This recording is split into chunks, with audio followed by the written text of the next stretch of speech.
nito at syempre traffic dahil madaming namamasko. Dahil nga Pasko, susugod naman kami dito kay Lola Lala. Pa na nga pala kami nakapunta nga dito dahil sobrang init nga kaninang umaga. Ito nga rin pala yung isang ninang ni Chloe. Ito nga kay Chloe, pagbalik na nga namin, saka siya mamasko dun sa mga iba niya ninang malapit sa amin. Minsan lang naman siya makagala nga dito sa ninang niya. Kaya nga, naganda naman ako sa regalo ng ninang niya at useful talaga. Gamit niya nga talaga to sa school at sa bahay. Ito nga, ginabi na nga kami pag-uwi. Ayan nga, namasko rin siya kay ninang Jinky niya. Binigyan nga pala siya ng stiko nga sa ka-jelly ace na tuwan-tuwa naman talaga siya. Natuwa nga talaga to si Chloe at wala naman talagang pinipili. Gusto niya pa nga laruan sa kapagkain at damit kaysa pera. Ito naman, maya-maya nag-chat nga yung kanya ninang sa baba, si ninang Cheska. Kaya ayan, pumunta rin siya. Hindi nga may bag siya, ide-diretso na nga daw niya yung pera niya sa bag niya. Ito nga, nagmamadali na nga umuwi dahil kakainin niya na nga daw yung stiko niya sa ka-jelly ace. Kung ay dalian at mamamasko pa nga siya sa iba niyang ninang. Saan naman kayo nakakita, gabing-gabi na namamasko pa. Liktaran nga talaga si Chloe sa ibang bata. Iba nga kasing bata ay umaga talaga namamasko, pero ito si Chloe gabi na. Ayun ako, sinasabi ko talaga sa inyo, first time nga lang ni Chloe na mamasko na hindi nahihiya. At malapit lang dito sa amin. Ito nga sapatos niya ay bigla na nga lang nasira. Iba naman kasi sa sobrang excited, tatakbo-takbo sa daan. Bigyan ko na nga at minsan lang naman yan sumpungin ng kakapalan ng mukha. Syempre, for the support tayo. For 27 na nga pala nito at nag-ipon-ipon na nga kami dito dahil dadating nga yung aming Santa Claus. Yun na nga alamin kung sino, basta malapit sa amin yan. Naghihintay nga kami, syempre masaya kami dahil meron kaming mga regalo. Lang nga lang talaga namin,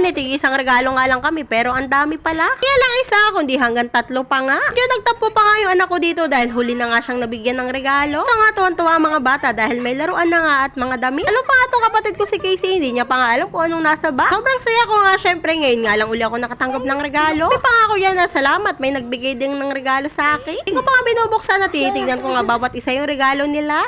Kita nyo naman, walang nakasimangot dito, lahat ay masaya. Ito nga kay Chloe, binigay na nga, patampo-tampo pa yun kanina sa kwarto, iiyak na yata. Ano yun, napakaselosa. Katawa naman talaga at bukod nga sa may damit, may pantulog at may mga bag at relo pa nga. Ito nga hawak ni Mother ay color of the year nga daw. Natawa pa nga ako dito sa regalo nga kay Casey dahil natatawa nga rin siya. Pero hindi niya pa nga alam kung paano nga niya isusuot yan. At ito nga anak ko, natuwa naman yung may nakitang damit. Kung alam nyo lang, hindi nga ito madaling bilhan ng damit. Ilang bilis niya nga lang lumaki, dali lang malitan ng damit niya. Sabi ko doon sa ninang at ninong niya ay medyo lakihan na nga para naman may alawan. Ito nung nakita ko sobrang laki naman, mas malaki pa yata sa damit ni Casey. Ito nga may mga kanya-kanya nga kaming pantulog at ito nga yung kay Mother. Ngayon nga hindi ko pa nga rin nasusukat yung pantulog ko. Hindi ko nga alam kung kasya pa nga sa akin. Sana nga ay magkasya dahil kung hindi mapapamigay ko pa sa iba. Ito nga sa kapatid ko ay madaliin nga buksan at bibidyohan ko kaso napakabagal kaya ito na lang kay Mother. Ito nga si Mother ay tuwan-tuwa nga sa aqua niya. Gamit na nga daw siyang pang matagalang may mainit na tubig at pang malamigan na. Kukyutan pa nga ako sa kulay, light green. Sabi na nga ako sa kanya na dalawa na nga yung ganyan niya, kaya akin na lang yung isa. At eto naman sa kapatid ko nga si Casey, binuksan niya na nga yung nasa box. Tuwang-tuwa nga siya dahil ang tagal-tagal niya na nga itong hinihiling, kwintas. Saan ko na nga rin siya dati ng kwintas pero ayaw nga ibigay ng anak ko dahil inggitera na naman. Kaya ito, buti na lang talaga at niregaluhan nga siya ng kwintas. Pero nga ito yung wishlist niya, kaya ayan, tuwan-tuwa. Tawa nga lang talaga kami, hindi nga makaget over, maya-maya niya titigan. Ito namang si Dede, ay relo nga ang regalo sa kanya, sa kapantulog at ipapandami. Tapos nga makatanggap ng mga bata ng regalo, eto nga taglalaro na. Di na nga napasama sa regalo nga si Nicole dahil nakalimutan na nga. Kaya dahil nanalo naman niya ng ilang laro. Ito nga yung pinakahihintay namin ng tagal dumating. Kasi ibibidyohan ko na nga rin kung anong regalo niya. Yan nga, may parilo pa nga at dami. Iba nga palang regalo nga ng mga bata hindi na nga nabalot dahil gahol na sa oras. Siyempre pagod na nga rin. Iba pa nga kami dito sa pamangkin ko. Ayaw na ayaw niya nga yung dinosaur dahil mukha daw pambata. Siyempre suotin mo yan dahil niregalo nga lang yan sa'yo. Huwag ka mapili. Kung dahil nga umiyak yung anak ko, binalot ko na nga sa regalo. Bayan. Kung ibabalot ko siya at itatapon ko na nga sa basurahan at panaiyak na. Ito pa nga yung iba niya regalo na tuwan-tuwa naman talaga siya.